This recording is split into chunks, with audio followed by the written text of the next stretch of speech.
John also Sorry. all wanted to see as-built plans before they would make any suggestions. And therein lies the delay. So ultimately, I got the as-built in August. Two significant things about that plan. A, it shows that there is in fact an underground vehicle collection and drainage system to protect the environment. And two, that the impervious covering around the garage is even less than that was permitted by the site plan, both of which are, I think, favorable to Peter. In any event,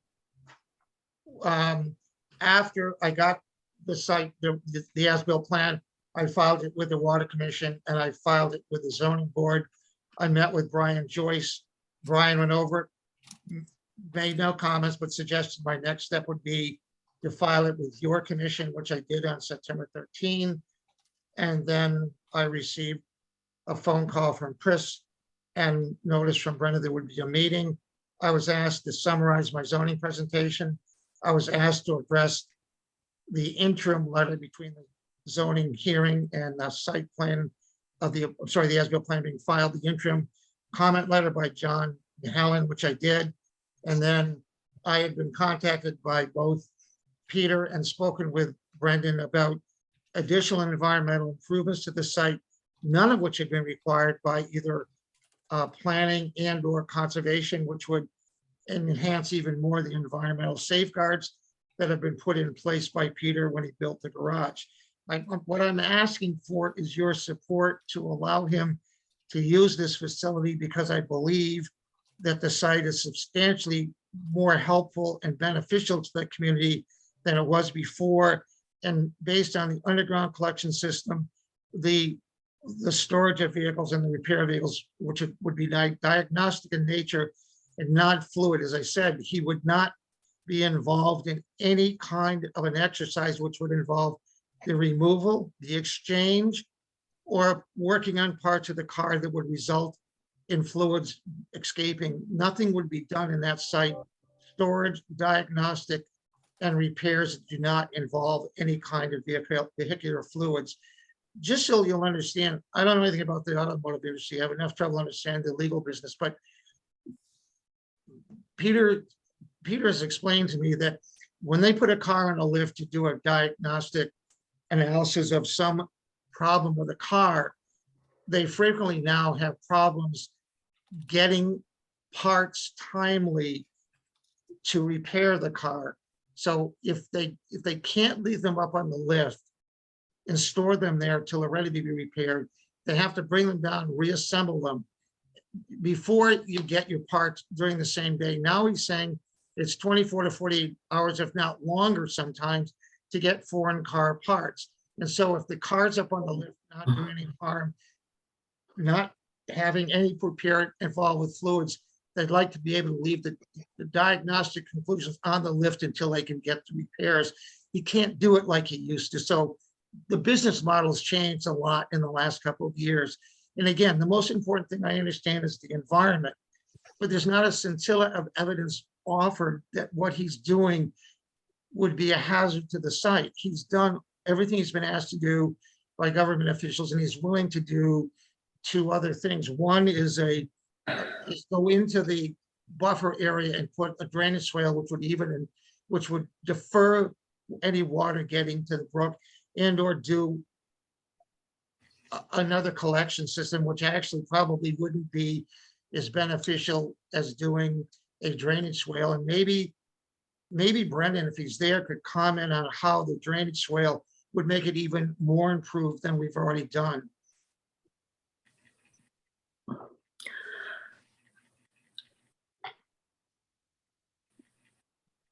Hello? Yep, I mean, yes, Brendan Sullivan with Merrill Associates. So as Rich said, the drainage swale, I think, would probably work out best because there's not a lot of pitch between the driveway and the resource area. So I was thinking a low profile drainage swale that we can meander through the lawn area. We can put some beneficial plants in there as well, that so when the runoff goes through from the pavement, the runoff goes through the drainage swale, You know, it's a Mass DEP standard stormwater, best management practice. That would help cleanse the water before it gets to the brook. That was my suggestion. Because right now it pretty much just goes to a low area and goes across a lawn area, and then eventually gets into the brook. So again, this is, Peter's willing to take further steps to make it viable to the commission. But what I'm asking for is your support to not object to what he's doing in the small building, so long as it becomes a restriction on the property that it could only be storage, diagnostic, and non-fluid repairs. And that being the case, I don't see how that could cause it to be a concern, especially bearing in mind what he has spent $2 to $3 million correcting this site. And I think it's almost no exposure if he's allowed to do that. So that's what we're asking for. I guess what I'm doing is offering conditions that you probably would have offered. We're willing to do those kinds of things, especially the swale. And I'm willing to listen to anything you have to say, or if you have any comments on my presentation, I'm happy to address them. Okay, I have a question. Has he gotten DEP approval for this use? He's gotten DEP approval because he went through the Conservation Commission and got an order of conditions. And the only reason that a certificate of compliance has not been applied for is because there are 2 shrubs, I repeat, 2 shrubs to be planted to finish off the the notice of intent and order of conditions. We didn't put those in because as we were analyzing this presentation and thinking we might put in another drainage system or we might put in a swale, it's going to require amending the notice of intent. And so we didn't, or actually amending the order of conditions. So we left it open, but we had pre-approval before the construction ever started. And DEP, like on every single notice of intent, it is given notice of the proceedings and the right to appear. And it is the agency that has appellate rights, even if the town grants a notice and an order of conditions, and that was never done. DEP did not appeal anything. Okay, and I have another question. What are all those containers of fluid along the side of the building on the side where Peppermint Brook is? I don't know, but if they're there, I'll ask to have them moved. I have no idea.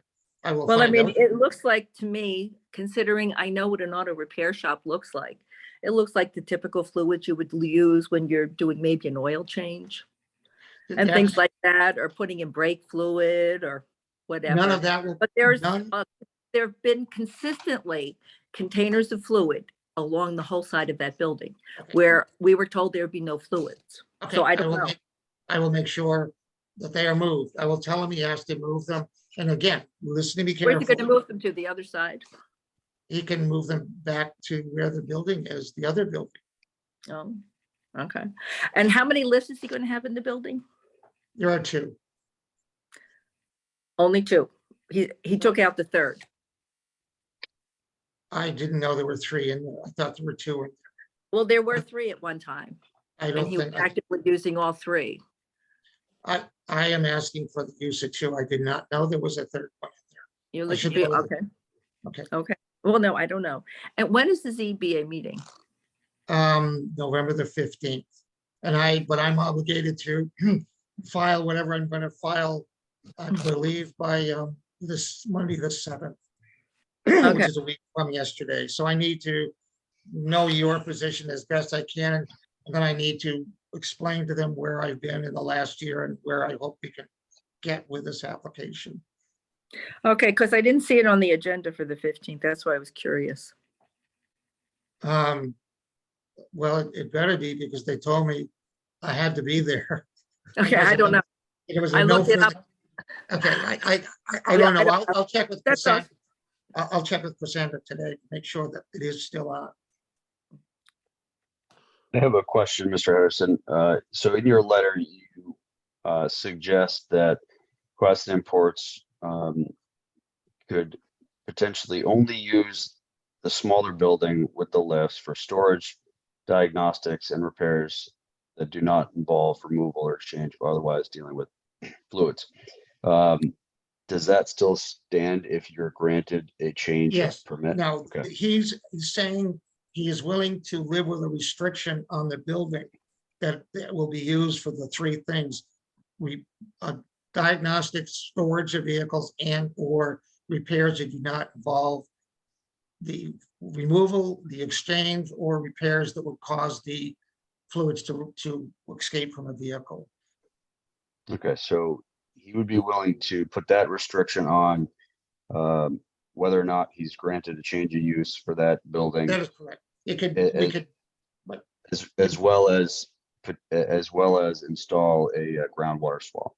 correct. He's willing to do both, yes. And I didn't know Mrs. Jenkins' point about fluid by the side of the building closest to the brook, but I would make it an understanding they would be removed and I'd find out what they are. I don't know what they are, but whatever they are, we'll move the drums away from that Excuse me, I northerly didn't say side. they were drums. I didn't say they were drums. They look like they're bottles of oil or any other fluid that you would normally use in doing auto repair. Okay, so We're not if there are automotive fluids on the northerly side of the smaller building, they will be removed and that could be a condition as well. What is our recourse in the event that something happens and we find out that he's not applying these conditions? Injunctive relief, if with a restrictive covenant like that in a decision, the town has a right to go to the Superior Court and obtain a injunction, the violation of which is contempt of court, the violation of which is the court can put people in jail for civil contempt of court. And I did it as town council to two people. It was not very popular, but a long time ago.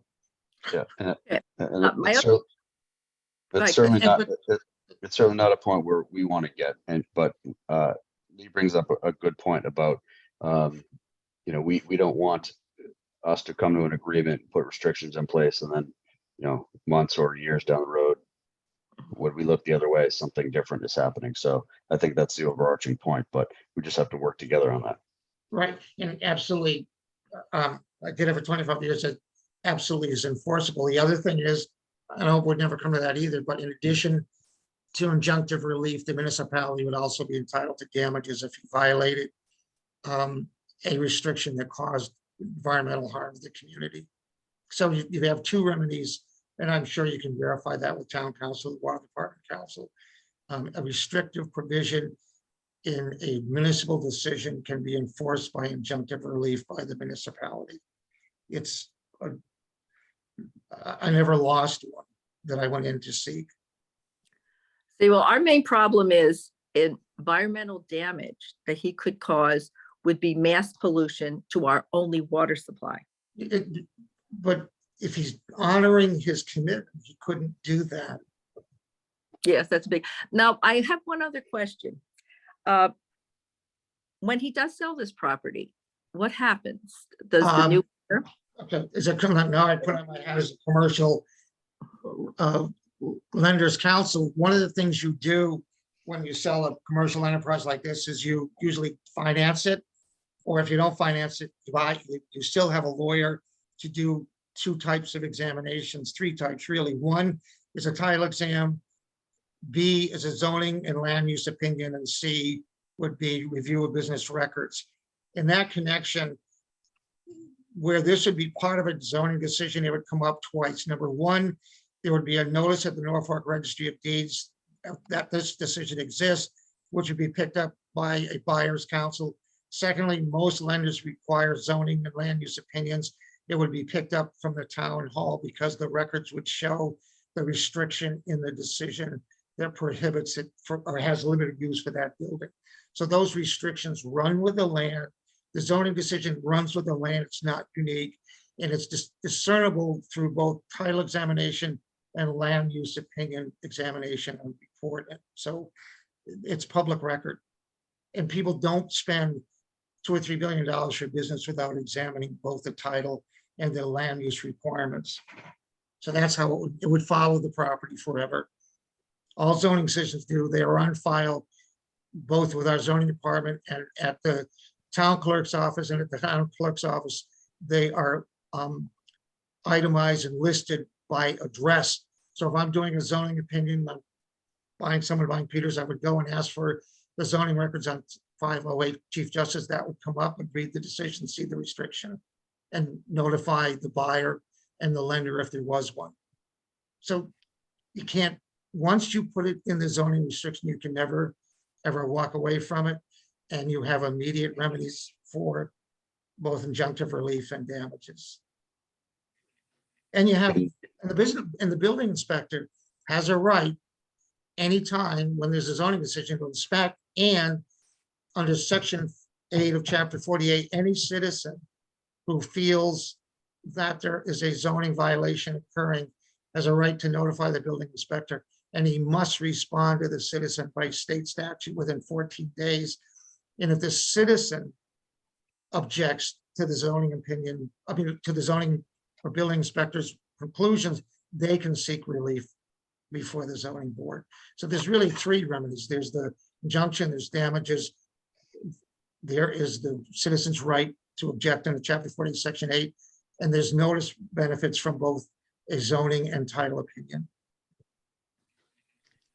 Okay, thank you for that. So, has there been any work to develop that plan for installation of a water quality wall?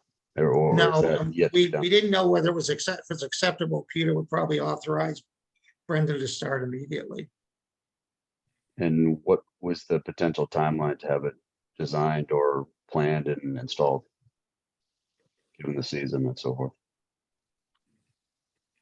Brenda, go I ahead.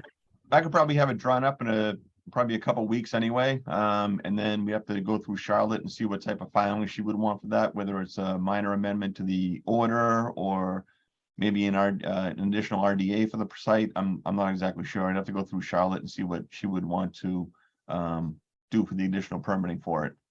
Then the installation would be after that. It wouldn't take long to install it. It's probably a, maybe a half day or a day project, other than the plantings going in. Okay. So Lee, what would you like to do from here? Well, I don't know. I still feel very uncomfortable with this site, considering what I've seen over the last 2.5 years that has gone on. And my whole objective is protecting our water supply after what we have seen from town boards in protecting the well field, which is now closed due to lack of enforcement. I'm not inclined to be happy with this project at all. Well, what about the changes and additions they're proposing? So the restrictive covenant on the smaller building to not do any repair work that involves automotive fluids, and the installation of additional water quality measures. But I mean, protection they were measures. supposed to be doing that already, and they've had automotive fluids in that building for quite a long time. So, I'm at this point where I'm sorry, I'm looking out for the citizens of Cohasset in wanting to basically protect this area because it is so sensitive. It runs right into the water supply. And if something goes in there, where we are, Chris, in other issues we're dealing with that are in the water. And if we have to take something that is a petroleum product in addition, I don't know where it would be. Okay, so Rich, you're looking for the Water Commission's support for the change of use for the smaller building. Right, and for the restrictive covenant and the swale, yes. Right, which would mean we wouldn't support the change of use unless those items were put in place at a minimum. Right. Exactly, and again, they would be in the decision, and they would be recorded at the registry in the town clerk's office. Okay, so Lee, what in addition to what they've already described would make you more comfortable on how to move forward here? This Not issue using does that need to be building. resolved.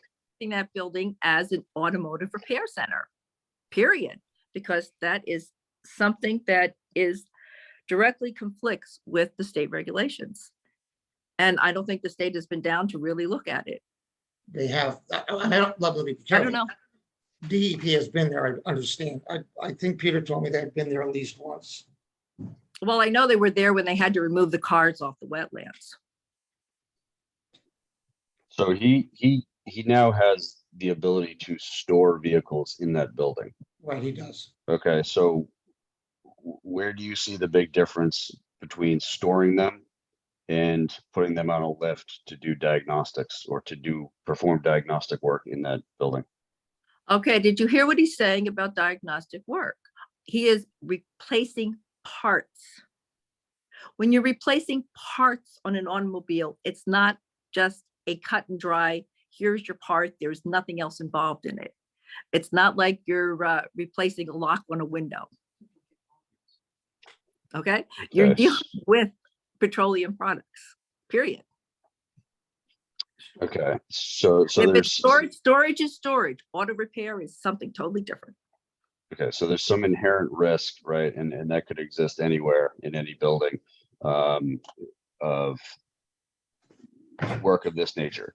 So, Rich, it seems as though you're trying to add some additional safeguards to mitigate the potential risk of, an issue during diagnostic work. If diagnostic work does require vehicles to be disassembled, there's some risk that fluids may be involved or leak or get on the ground, right?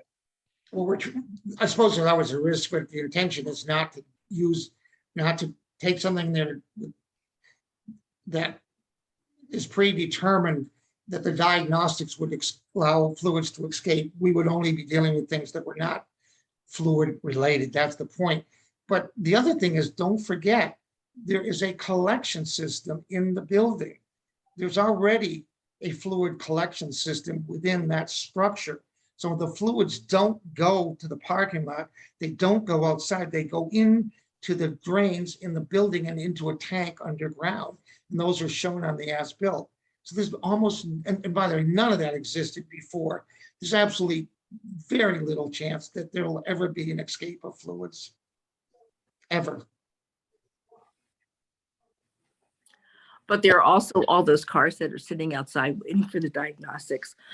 And they might have a problem. There might be an oil leak in one of them. We'll never know until it gets on the lift for diagnostic. With the greatest respect, there have been cars there since 1933. They are the situation now and the situation from 33 to 2015, 16, 17 is so dramatically different. And most of the cars, there's not that many cars parked in front of that building. Most of them are parked to the southerly side of that building. Oh, I'm sorry. I must have been mistaken as I drove by this morning to see all the cars. But one other question. When we saw the plans initially, it indicated where the original station was, which was on the southerly portion of the building. It did not show a gas station where that building is. It did not show a garage where that building is. It showed the gas station within the perimeter of his showroom. And you're trying to tell me now that in 1933, there was something going on where that building is? Yes. Oh, okay. Did I make the presentation if I didn't think it was accurate? I don't know, but I'm just saying in the original plans, this is what it showed. So I'm just going by what the original plans were that were presented to us. And I am summarizing information that had been gathered by Peter in anticipation and before the zoning hearing and provided me the details. And he has all kinds of material. And frankly, I remember a gas station there. I've said earlier that 50 years ago, there was a gas station there. There was an Amoco, there was a Tidal before that, which, and I think there might have been a Gulf station was the last one that was there. But I'm saying those stations were within the perimeter of his showroom building, according to your plans that were, or according to Peter's. Yeah, I'm not, they were on the four corners of 508 Chief Justice Cushing Highway. I never suggested that they were where the storage building. I'm saying the site was totally unimproved with environmental safeguards for 80 years. The addition of the storage building closer to the water supply is so far less hazardous to the community than what was there before. The drainage system, The septic system, the collection systems are all new. None of them existed with that gas station. Whether the gas station was where the showroom building is or the storage building, it was a hazard to the water supply. That doesn't exist now. But which way was the water draining? Your storage building is draining directly into the water supply. The other side is draining away. I have no idea. Okay. Well, I don't know. I looked at the plans and that's what I saw. Right. In any event, I can only emphasize again, the circumstances are that the site is substantially improved. The chances of an environmental spill or hazard has been reduced, almost eliminated by virtue of what Peter's done, and it will be even more impressive when he finishes the swale. And then limiting what he can do there, I think is incredibly fair. It's simply, it's just not right. And by the way, I was a little intimidated when I started this process by accusations that he used the building illegally, that he was indifferent to the community. None of that turns out to be true. He was given permission to use that building when the original building was torn down, and that was the only building on the site was the new storage building. So nothing he did, nothing that's been suggested that he did turns out to be true. He followed his plans, he followed his advisors, he followed his engineer, his contractor, the consultants of the contractor, and the architects in what he did. So I just think he's spent several $1 million to an ugly, environmentally difficult site, and he's made it better for everybody. And what he's asking is de minimis in terms of its threat to the community. Evil. I can't say any more than that. So Rich, No. in your letter, it says that they would install a water quality swale and or consider the installation of a collection system Right. if the engineer feels that such collection system would be more effective. So Right. has there been any analysis on that yet, or who is that engineer? Is that you, Brendan? Well, Brendan and I talked about it. And in the end, Brendan and I, after he explained it to me, sort of concluded that the swale probably was more beneficial than cutting up the driveway further. But again, he's willing to do more if that's what you want. Okay, so Maybe you can talk about the alternatives and how they would function, Brendan. Yeah, so the collection system would involve an additional catch basin with an outlet. But that, once again, as Rich said, would involve, digging up the parking lot, would also involve putting a pipe. And there wouldn't be a lot of pitch between, the catch basin and the river, the stream.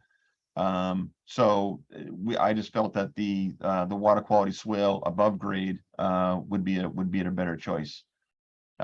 Originally, the 50-foot buffer in this area was all gravel storage area for vehicles, which were constantly leaking oil and whatnot, within feet of the resource and the BVW and the river. That has all been removed, been replaced with lawn. We reestablished a 50-foot buffer.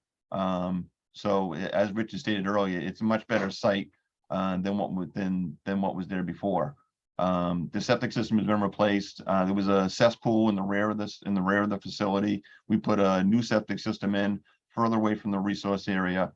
We put a treatment unit in. We put a jet fast. It's a small treatment plant in there for the wastewater treatment.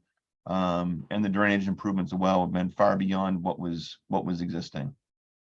okay. Can we get Brian Joyce to weigh in if he has any comments or thoughts?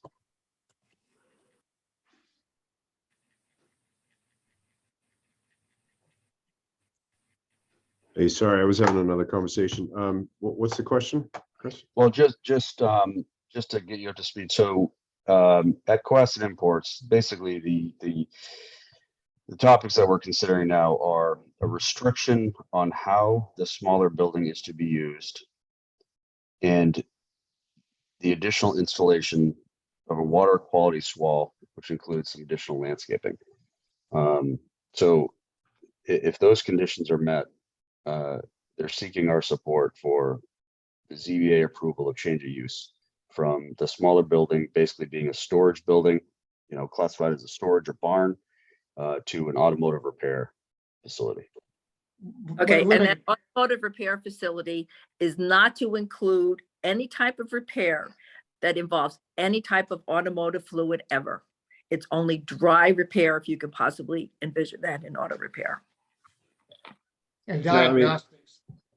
I'd agree that the site is definitely improved from what it was historically, but I understand Lee's concerns with kind of petroleum products in the watershed, but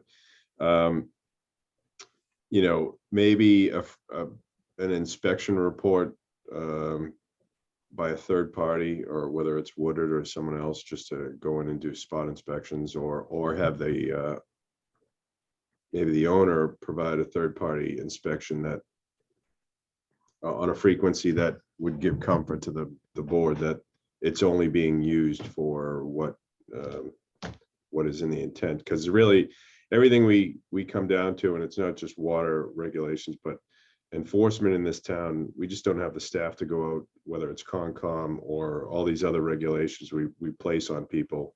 It's really doing the site inspections after the fact to make sure that people are doing what they're supposed to be doing. Why don't we actually add to the restrictive covenant obligation for the building inspector to do 2 site visits a year to the site, random, not fixed. That would be a good addition.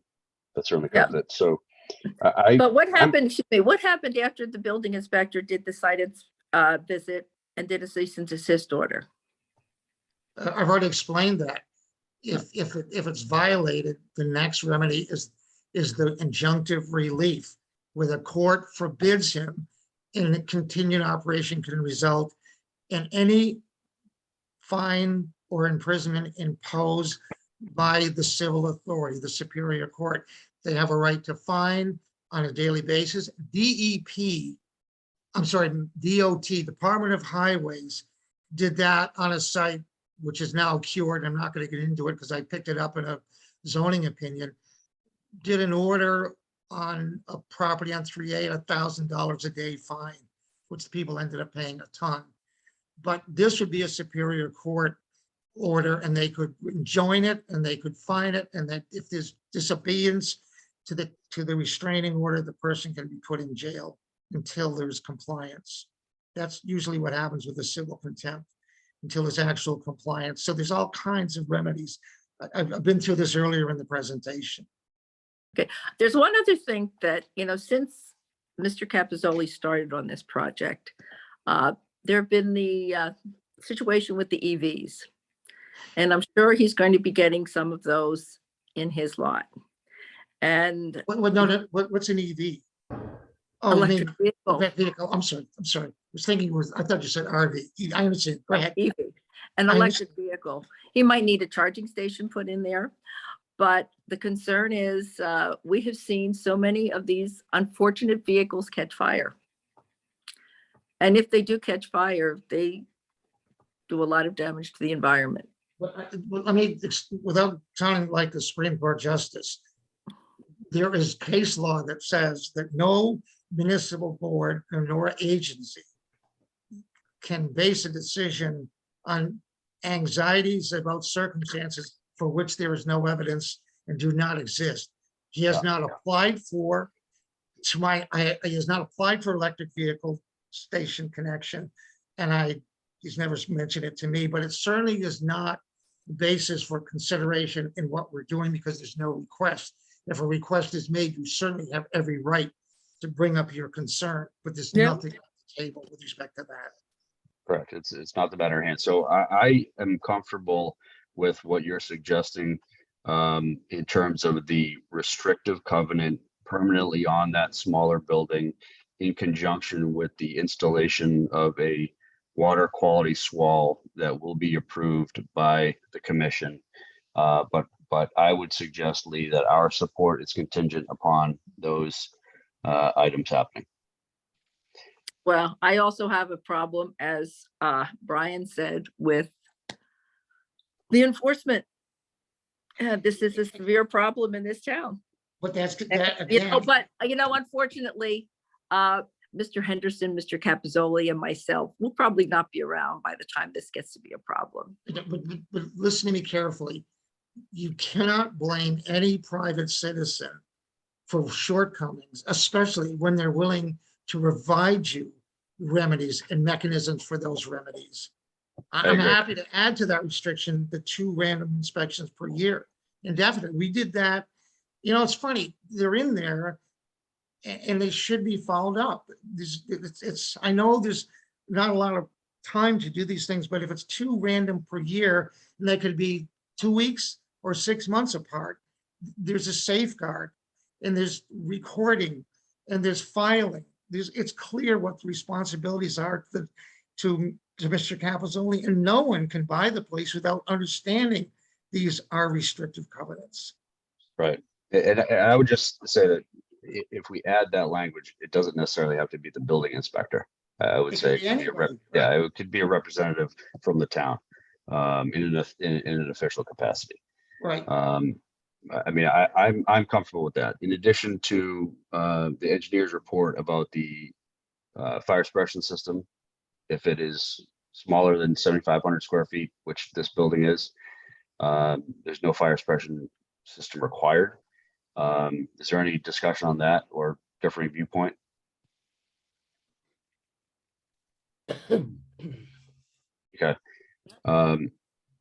So Lee, is there anything else you want to discuss or questions? And is there some additional measures that would make you more comfortable with this? No, I'm just totally uncomfortable with it. And I don't know if I'll ever be.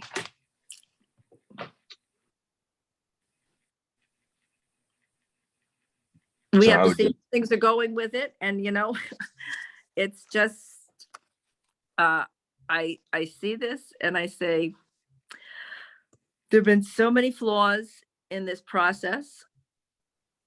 Much of which And- are not their fault.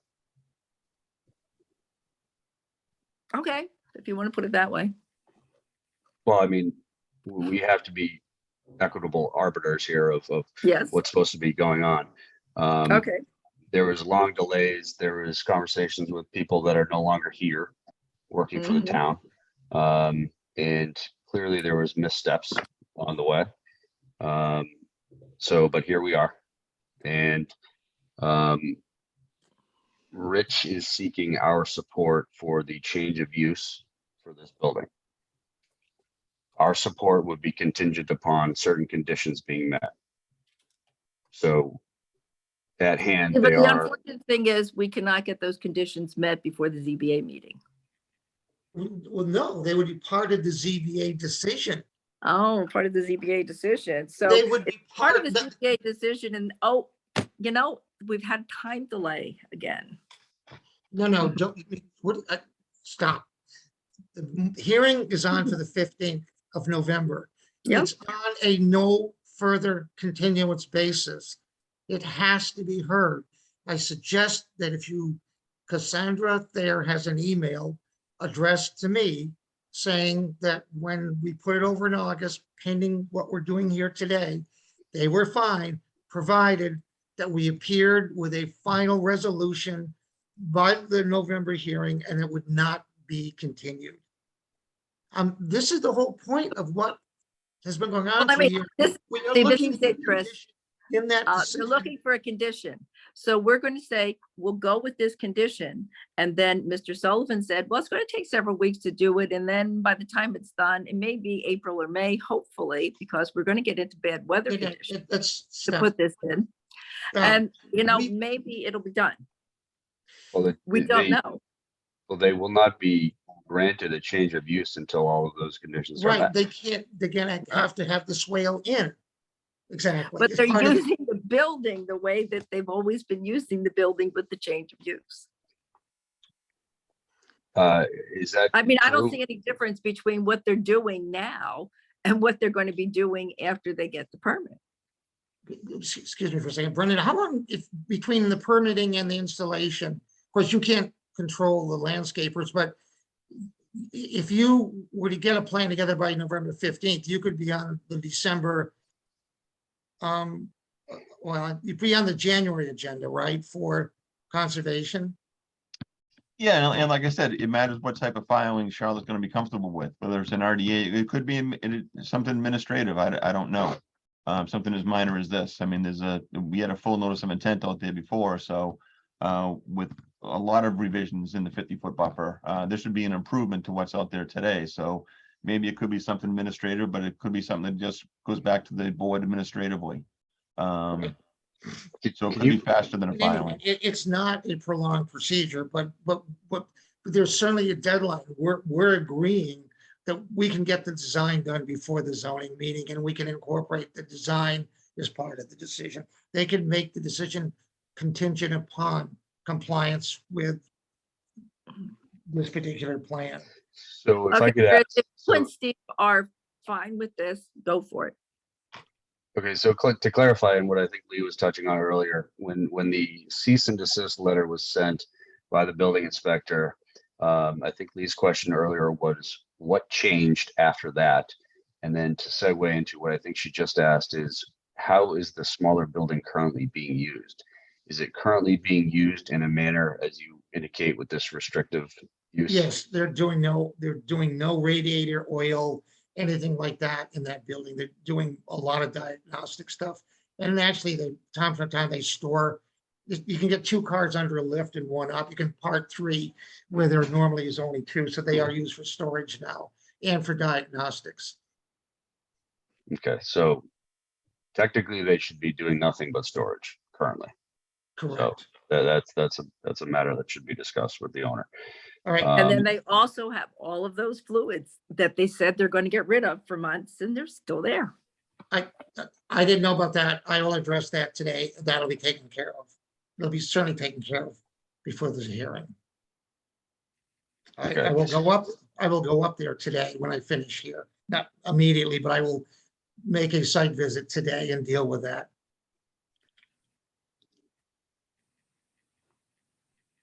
If I So- answer, Yeah, I have no more questions. Lee, do you have any questions? Nope. Okay. Would you like to take a vote on this, Lee? If you want to wait, we could take a vote and then call Stephen later and get his vote. Okay. I'll make a motion to provide support to Cohasset Imports for the change of use for the smaller building from a storage building to an automotive repair garage, contingent only upon the restrictive covenant stating that the building will be used for storage, automotive diagnostics that do not include the removal, exchange, or otherwise dealing with automotive fluids. And the approved design and installation of a water quality swale around the building. I think it's in the buffer zone. Chris, there's one thing about your motion. Mr. Henderson said they're going to be using it for auto diagnostics and auto repair. Okay, can you define auto repair, please? You asking me? Yes. Well, the repairs are repairs that do not involve any fluids. Like, for example, you can't do oil changes, you can't do radiator changes, you can't take a crankcase off. They're repairs, I guess, computer repairs. I assume tires are not related to fluids, and other types of mechanical repairs that involve computers, electrical systems, things that do not involve radiators, crankcases, or oil in any capacity, or grease in any capacity. Okay. Thank you. Lee, does that address that question? That does, and it just, I scratch my head in this and you say, well, his diagnostic, oh, he has a shortage of brake fluid, we have to add that. Oh, what about the radiator? He's a quart low on oil. Are they going to send him down the street? They have a garage where they can do that. Oh, okay. So he doesn't have enough space in the bigger building to do all of this work. That's Maybe. right. Right. Yes, exactly. That's the problem. And going back to my explanation earlier, if you're doing oil changes and other things in the other building, and you're doing diagnostics and you take something apart, if you can't leave it stored, you have to put it all back together, repark it. It's just too clumsy. Okay. And also on the basis of this site and the protections being greatly improved, since it has been historically, I put the motion back on the floor, Lee, for debate or a vote if you're ready. Okay, I'm ready. Would you like me to restate the motion? No. Or Okay. would you want to add the auto repair to it? You added the auto repair to it, The right? restrictive covenant would include that this building and the lifts only be used for storage, automotive, diagnostics, and repairs that involve no removal, exchange, or otherwise dealing or accessing automotive fluids. Our support is also contingent upon the approved plan and installation of an additional water quality swale in the buffer zone. Any more comments on the motion? No. All in favor? Aye. All opposed? Nay. Okay, so Mr. Henderson, we will confer with the other water commissioner today, and we will get back to you promptly. Right. Thank you very much for your time. It's greatly appreciated. Thank you. Thank you for your time. Thank you for coming. Thank you. Thank you, Rich. Thank you so much. Bye-bye. Thank you, Mr. Sullivan, for attending. Brennan, thank you. Yes, and Brian, Thank thank you. you. Take Thanks. care, Rich. Thank you. Okay, next we're hearing from Woodard and Curran. Yeah, Chris, Steve, this is Fred. I have a hard stop in 10 minutes. You guys need anything specific from me? We can just let me know. No. Okay, Nothing specific. the only question I have is Fred and Jonathan and probably Brian. If you looked at the pictures from the building of the plant that I earmarked from the historical records Yes, about the pipes, yes, I was just looking at them before the meeting and I took some photos of them and forwarded them to Tetra Tech. It's unclear to me what I'm looking at. You know, it's in general, they're kind of hard to read, like in match up to, you know, what I understand of the plant. I think I definitely saw what you highlighted. The questions I asked Tetra Tech were, the pipes looked a little larger than what I expected. And also I couldn't remember if I was looking for one or two, but I did see a few that might be helpful and I forwarded them along. okay, because I was just looking at the building and trying to put the pipes, you know, place the pipes so we could get this done. Yes, so, yeah, And I hopefully, sent that along. either- yeah, Brian or Jonathan will be on the call tomorrow. Yes, that's the plan.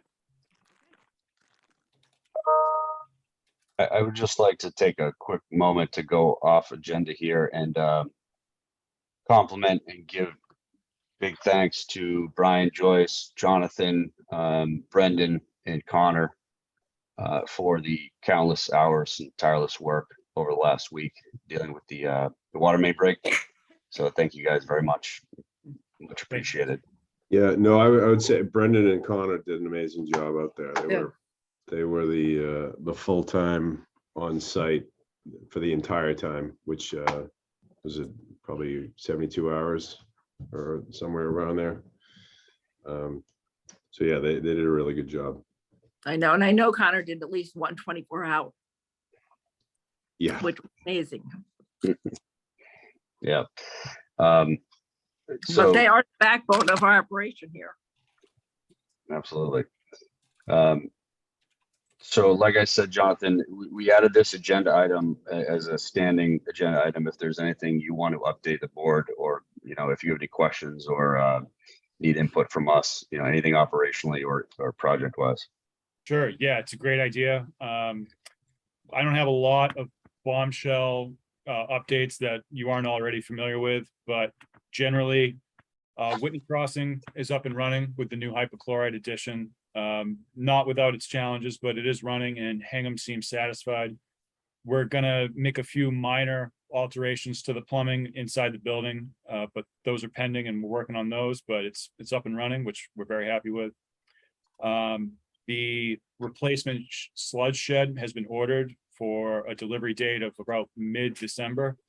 And something that, you know, I want to bounce off the two of you today is just the idea of keeping the dewatering roll off for basically the rest of the season, which is like another 6 weeks or so, which would be filling and emptying it one more time. That also is not without its challenges, but we think it's a good tool to have in our tool belt as we approach the end of the sludge operating season. So as long as you guys endorse that, that's our plan for now. Okay, as long as you can use it and it's gonna help, because I know you need a lot of help on that. Yes, so all the help we can get, we're glad to have. Beyond that, we're just, you know, coming into the sort of slower season of the year, and we're focusing on some of the housekeeping in the grounds, where top 3 items right now are some landscaping in the front, some painting and touching up around the outside of the building, and cleaning up the lagoons as we approach the end of the season. So for the most part, that with the GAC piping, that's more or less what I have to update from Woodard and Curran's side. And I spoke with Rob Little this morning regarding the master plan, so he's got his team working on that. I did have one question regarding the plan for the facility and then the well field. Would the board want to marry those two and include the well under that master planning approach? I mean, it may drive up the scope and the cost of the scope a little bit, but the more I talked with Rob, it made a lot of sense, and there's economies of scale to be had with them in town. So something to think about. If you don't want to give me an answer today, that's fine, but My initial thought is that it should be, because it's a topic that needs to be addressed one way or another. And my feeling is that the pilot study by Tetra Tech was done a number of years ago. And in my opinion, I'm not 100% comfortable with Tetra Tech's products thus far, and particularly their cost estimates. So I would be suggesting a second set of eyes or a second opinion on that anyway. So if this is an opportunity to get another opinion and analysis on the best course of action, I would say yes, we should include it in the process. And I totally agree with Chris, because as we know, the well field really came back on board full swing. Probably was it 2009 after the new pumping station was built. So we have a big investment in that area, and we should see what we can do to recapture it again. all right. I will let Rob know, and then anything else, any pertinent information, I'll pass along back to the board, but I'll give them the green light to include it. Thank you. I just And have a that's quick all. question for I'm Fred. gonna oh yeah, go ahead. I gotta step away in 2 minutes, but go ahead, Brian. No, I just wanted to bring up, did you bring up potential third-party expert review of their work, just to kind of, sanity check and bounce off ideas? Well, I mean, I told them that you were thinking about it, but it's not something that we would really converse about. That would kind of be handled by your side. We're gonna provide him our engineering work for review. I mean, we certainly will pass that along, or you can. I'm not sure how that partnership would work, because Rob's the national practice leader. He's about as good as it gets as far as our opinion is of dealing with these types of issues. So if the town feels they need another pair of eyes, we certainly won't get in the way of that. But Yeah, no, tell I us just, how previous discussion was that, there were a lot of, there were submittals in the past that weren't proceeded on because of competition. This is not a competition. It was basically, I consider Right. myself an expert in the field, but the person I had in mind is an expert's expert, and you know, retired. Just, it would be a set of eyes, not someone to do this project, but a really good reviewer of, you know. Again, Brian, if you want to hire somebody else to do some additional work for you, that's up to you. It's not gonna slow us down or create any issues for us. Sure. Okay, that was Yeah, great. yeah.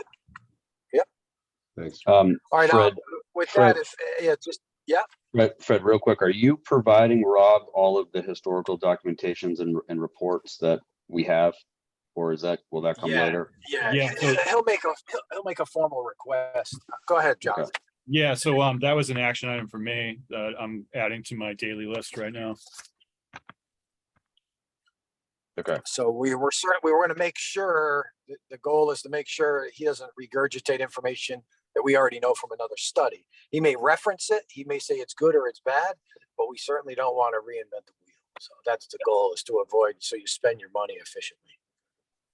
And just before it's proceeded too long, just the final deliverable on this, if we could, and again, I don't expect an answer now from the board, but if we could kind of quantify in a couple of sentences what we're looking for. You know, just, we don't want windows, we don't want, you know, there's caulking missing in certain areas. We want to know, here's our water source. This is, you know, how do we best treat this? Yeah.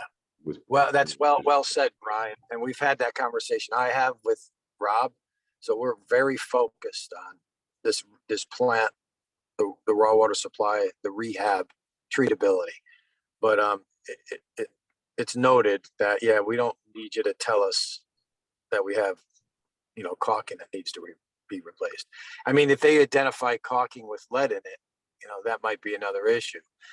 But for the most part, we'll stay away from that, and we'll certainly we'll reach out to you, you know, every step of the way. Okay, well, there were also in that picture that I gave to Jonathan, those two pipes that were there. I have to sign off. Okay. I'm sorry, guys. Yeah. Well, Jonathan knows, thanks, Fred. and so Brian, Take care. the two pipes that were there supposedly for the expansion of the plant. So was that, were you referring to the pictures that you were just emailing around? Yeah, that, yeah. yeah, so Jonathan was. Yeah, that's it's what we're yeah, those discussing. are great pictures, but again, I'm kind of like you guys. I'm trying to get my bearings. All we're looking at in the background is just dirt piles. You don't know if you're looking east, west, north. So I think you got to take a look at them relative to the piping that's sticking up through the floor and get my bearings. But it. Well, I was also looking at the chimney type thing that was sticking up. That's, yeah. Yeah, so no, we are looking at them and I provided them to Tetra Tech. So yeah, that'll be in discussion tomorrow morning. Awesome. And do we want to discuss tomorrow morning at 8 o'clock? Any thoughts on Main Street? Yeah, we so should bring up? the first thing, just from an administrative standpoint, I think this is going to cost much more than our initial thought when we discussed it on Thursday afternoon. And there's been some talk about this potentially not having to come out of our budget. So if that's a possibility, that would be good. We should be tracking all of our costs separately and just be kind of keeping tally on all of our labor and any additional costs that we incurred, material wise, labor wise, anything that went into the project from our standpoint, because obviously we had costs and expenses and we'll have significant contractor costs.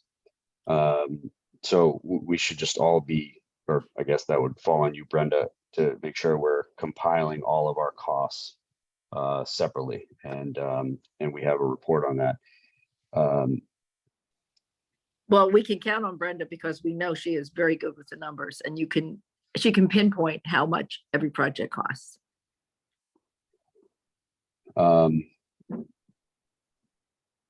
Yeah, so tomorrow,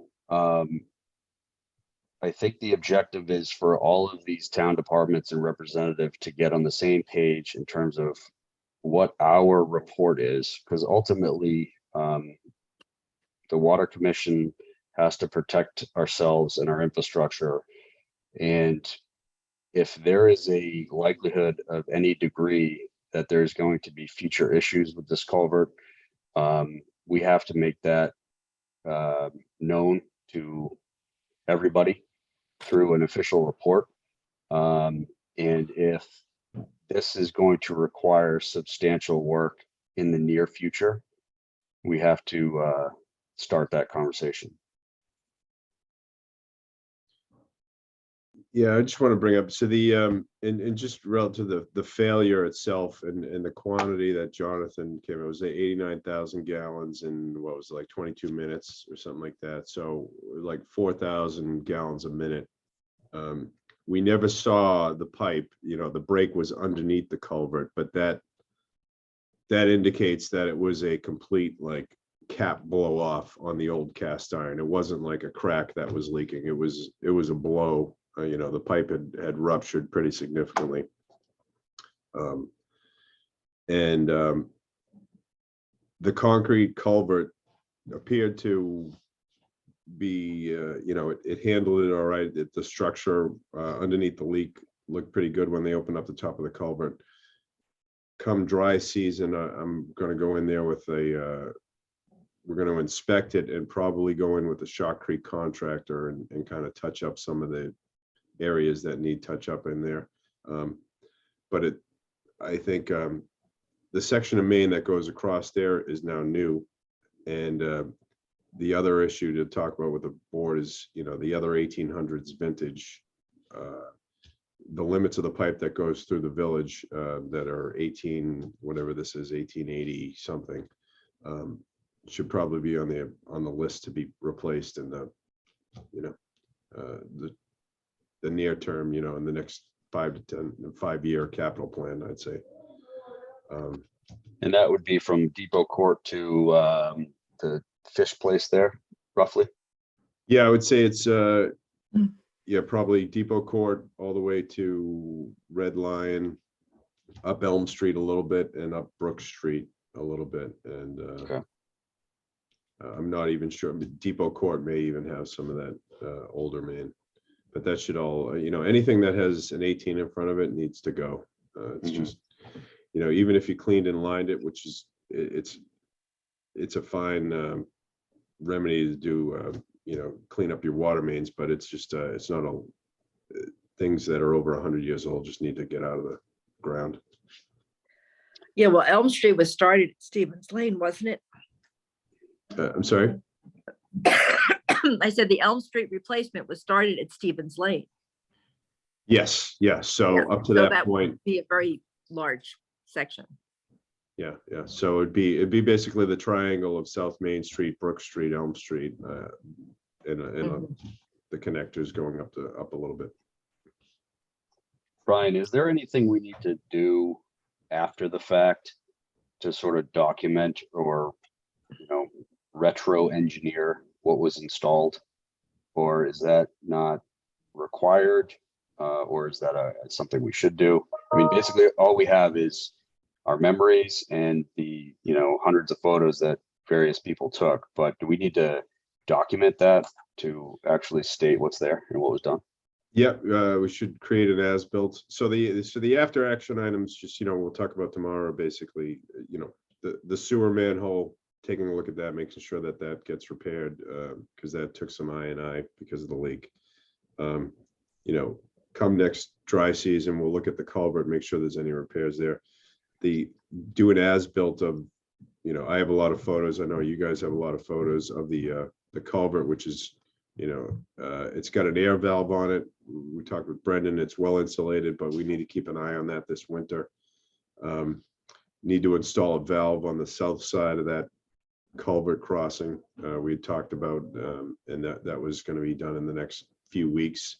That way, if you do have a leak at that air valve, you can just isolate it without impacting any customers other than the Hajj Garage and that new barrel facility, the barrel, the old Tedeschi's. So yeah, I think all those action items we should quantify tomorrow, and then, you know, in the after action report, you know, talk about what happened, you know, why it happened, and then kind of the actions we need to going forward, including like longer term ones, like replace that 1800s main from, you know, this address to this address. So in your opinion, what should we be considering or talking about as it relates to that culvert? So mean, the other culvert is than- really other not, than- I mean, my main concern out there was, it's kind of a DPW umbrella. The culvert is really not a water facility, a Right. water department facility. It's a town drainage facility. But the magnitude of the drainage coming down there, it's like, you know, roughly 15% of the land area of the town. And, you know, just a quick calculation, it probably flows up to, you know, maybe 18 to 20 MGD of flow during, you know, a rainy season, you know, really full flowing event. So it's, if you have to, if it gets breached, you would need some sort of bypass system that would pass 20 million gallons a day through wherever that breach is.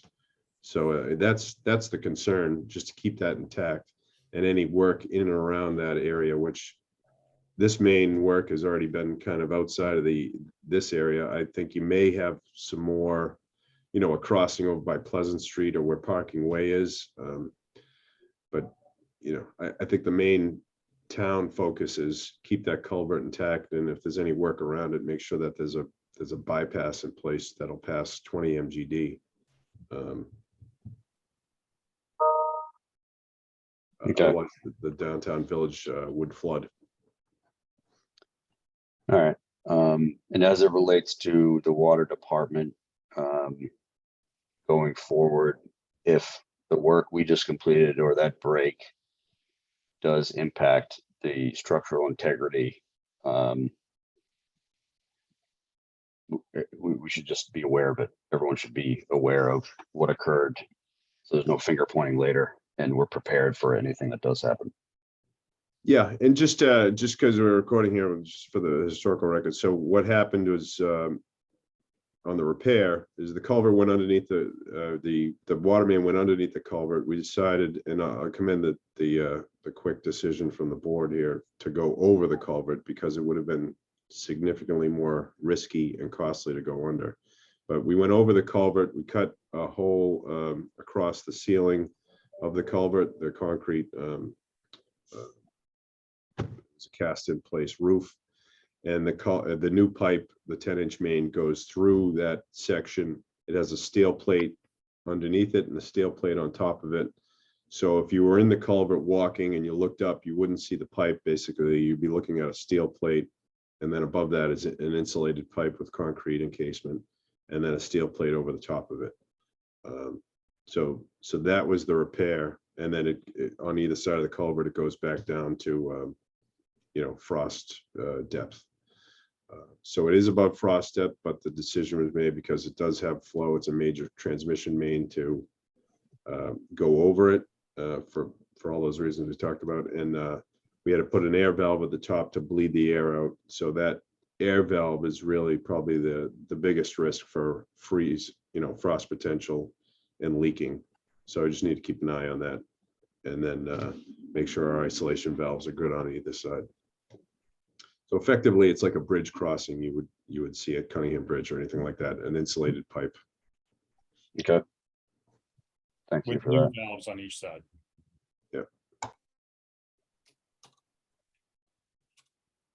Now, just one question. Did they replace any concrete on top? Because they had to cut through the concrete to get to it. No, just what was encasing the new pipe. Okay, So there's a steel plate underneath the pipe that spans from one wall to the other wall, and the pipe's on top of it, and then you have a steel plate over the top of it. So there's not really concerned with the structural integrity of the, you know, the roof with that repair. any other questions before tomorrow? Or we'll get them all answered tomorrow. Financials. Brenda, a question. The information that came from the accountant's office, what was the closeout date of that? I didn't get anything from the accountant's office. That All was all right. Oh, from you me. run that yourself? Yeah, Okay, which I ran yesterday. Whatever time. okay. No, but you don't know when they post that information. No, the posting for this quarterly billing, which when it was going out today, was just given to them yesterday, so that's not in there. No, I was just looking at the expenditures from your report and theirs. Well, when I checked last month, I matched up completely with Ryan's numbers, so I didn't really get a chance to look at the expenditure Oh. Okay, because I supplied you with mine. Yeah. Which is, as of yesterday, I updated it. But Jennifer reported to me this morning that she couldn't make the meeting, but she has submitted all the reports to DOR, and she's hoping to hear back within 2 to 3 weeks of certification of the retained earnings. So she doesn't know if it's gonna come back or whatever. She apologized for not being able to come, but she just had a 10:30, so she wouldn't be able to, because she Yeah. wasn't at the beginning. And she said she'd be more comfortable at the next meeting if it's, mid to end of November. She would hope to have numbers for you by then. Okay. okay, and the retained earnings, we're still looking at 1.9 million? Yes, she didn't say any different to me. Okay, Lee, if I could just make one comment about Whitney Crossing, and primarily this is to Jonathan, but I think we all agree that didn't seem like the smoothest process, and it was likely a hangover from who was managing it previously. But I think just at least one of the lessons learned is anytime we engage a engineer or consultant, we shouldn't conflate projects and use carryover balances, and certainly everything should be in writing by way of scope of work and deliverables. Yeah, that was eye-opening for me. yes. Well, unfortunately, we realized that there were issues with that person. And, I noticed when I first came on the board, there was an outside engineer who was consulting with American Water. And I got kind of the same feeling that American's hands were slightly tied by that outside engineer. And this is sort of a very similar scenario with some of the issues that came up. So now that Woodard and Curran are back in the saddle, shall we say, and we're working smoothly, I don't foresee any type of issue like that again. Yes. Agreed. Lessons learned. Lessons learned. The only thing I noticed, Brenda, on your budget report was system maintenance expenses to date. I think we're at like well beyond 50%. So is that any area of concern?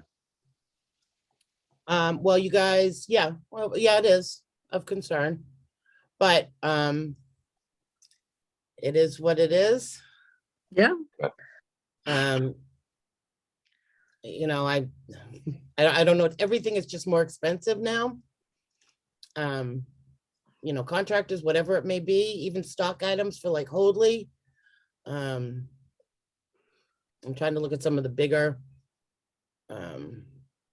we had the tree removal, that was over $5,000 from the intake structure. And then also keep in mind too, the additional $3,900 a month or whatever to Woodard and Curran for the increase in their O&M, that comes out of system maintenance too. So that's going to be 40-something thousand.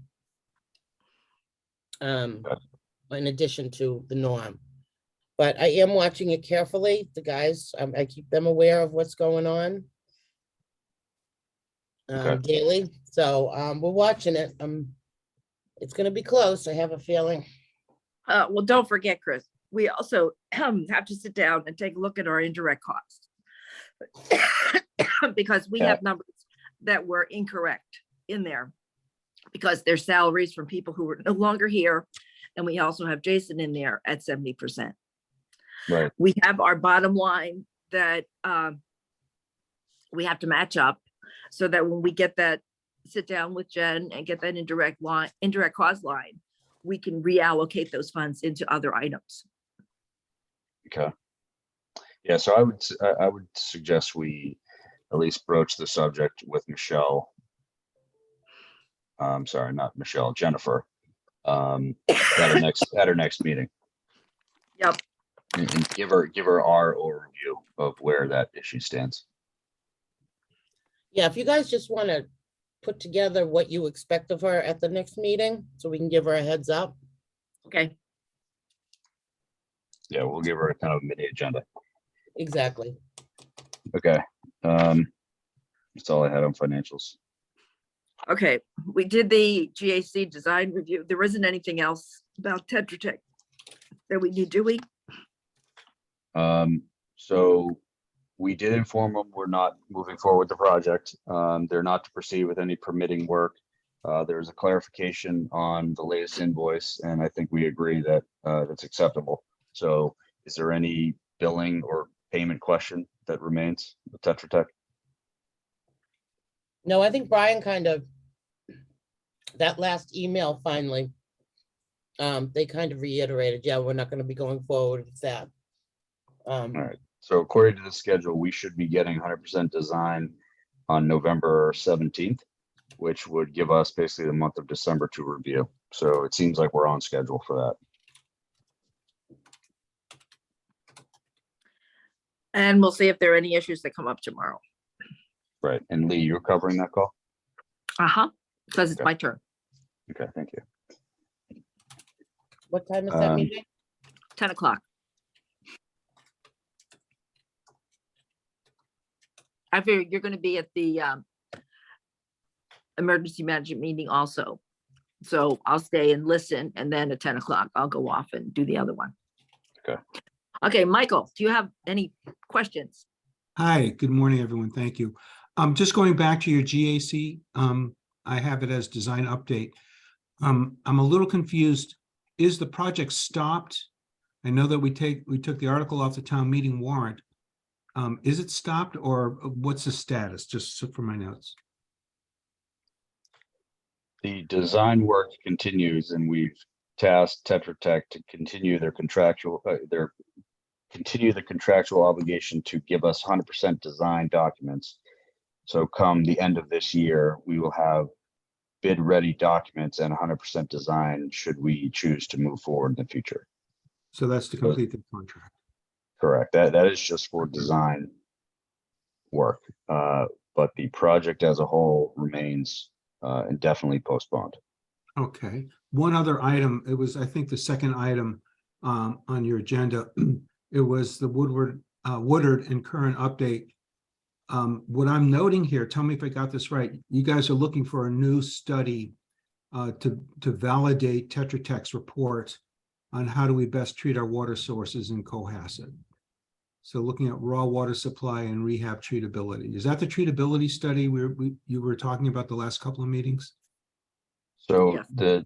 the agenda item called Woodward and current report is an opportunity for the operator to update the board or ask questions relevant operational matters.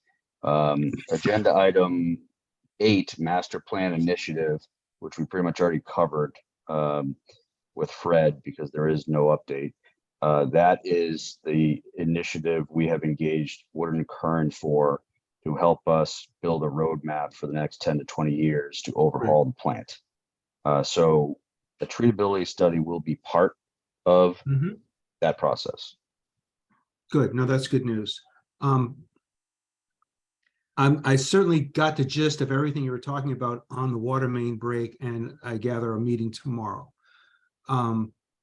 Chris, if you could just keep me posted, or Brian, for our fiscal future working group, if we've got major infrastructure that was not anticipated, but now might have to be dealt with based on that water main break and the 1880s pipe, and whether that's going to turn into millions.